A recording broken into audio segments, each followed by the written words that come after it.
Dhaka Capitals 3 match খেলেছে, 3 ম্যাচে হেরে গিয়েছে। তাদেরকে যদি এখন সুপার 4 কনফার্ম করতে হয়, তাদেরকে এখন জিততেই হবে।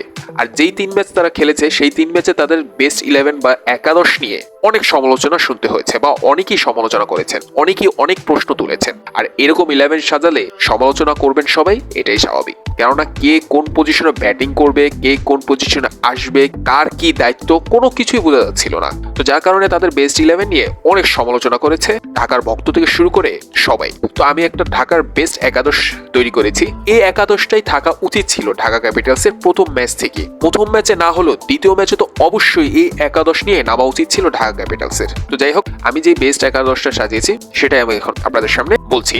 ওপেনিং এ আমি লিটন কুমার দাস, তানজিদ তামিম এই দুইজনকে রাখছি। তানজিদ তামিমকে আমি এমনি তো রাখতাম, কেননা তানজিদ তামিম 3টা ম্যাচে ভালো শুরু করেছে, আর লিটন দাস খুবই জঘন্য ক্রিকেট খেলেছে, কিন্তু কোনো অপশন নেই। তো তাকে বাদ দিয়ে কাকে নিব? বাধ্য হয়ে তাকে রাখতেই হবে। তো লিটন, তানজিদ তামিম, আমি ওপেনিং এ কোনো পরিবর্তন করছি না, এই দুইজনকে আমি ওপেনিং এ রাখছি। ওয়ান ডাউনে স্টিভেন স্কেনাজি, নাম্বার 4 এ আমি সাব্বির রহমানকে রাখছি। পারফেক্ট পজিশন সাব্বিরের জন্য। তিনি ধরেও খেলতে পারবেন এবং শেষের দিকে তিনি হিট করেও খেলতে পারবেন। আর সে কত সুন্দর হিট করে খেলতে পারে বা এক্সক্লুসিভ ব্যাটিং করতে পারে তা আমরা প্রত্যেকেই জানি।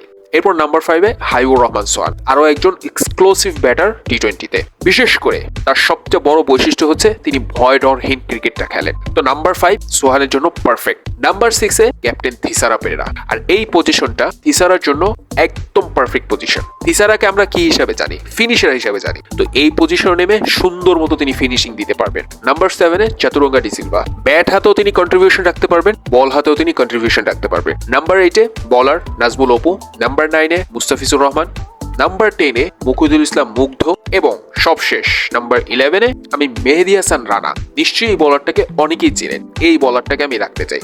Left arm medium fast bowler, নতুন বলে দুর্দান্ত এই রানা। নতুন বলটা মুস্তাফিজের হাতে না দিয়ে রানা এবং মুগ্ধ এই দুইজনকে চালালে বেস্ট হবে ঢাকার জন্য। ঢাকা যে 3 ম্যাচ খেলেছে তাদের 11টা দেখেন এবং আমি যে 11টা সাজিয়েছি এটা দেখেন, পার্থক্য খুঁজে পাচ্ছেন? ব্যাটিং পজিশনটা সুন্দর মতো সাজানো, বোলিং লাইনের পর সুন্দর মতো সাজানো।